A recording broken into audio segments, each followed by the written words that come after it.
मोइजेस म्हणटा सायबा देवा म्हज्या लागीं तें जावचें ना, म्हजे कडेन 2 उतरां उलोवंक म्हाका जायना आनी हे असले फुडाकाराचें काम करूंक हांव म्हजे कडेन शकना. देवान म्हटलां हांवें तुका विंचून काडला, हांव तुजे बरोबर आसतलो, हांव तुमकां जैतिवंत करतलो. पूण देवा सायबा हांव तांकां तूं कोण म्हूण सांगू. देवान म्हटलें तांकां सांग हांव याकवे, I am who I am.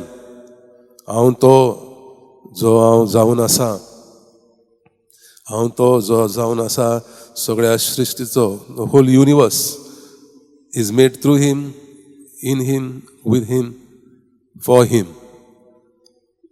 सगळ्या सृश्टीचें जें कितें उपजलां तेचो रोम देव.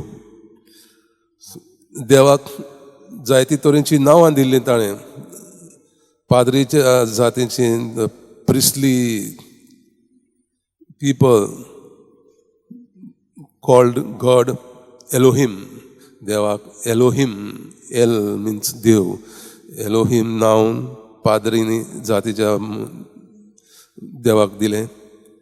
सादो लोक, दोंगराचो लोक देवाक एल शडायम, शडाय म्हणजे दोंगर. आनी हे आतां देवाक इस्रायलचे लोक देवान सांगलें याकवे म्हूण. याकवे YWH.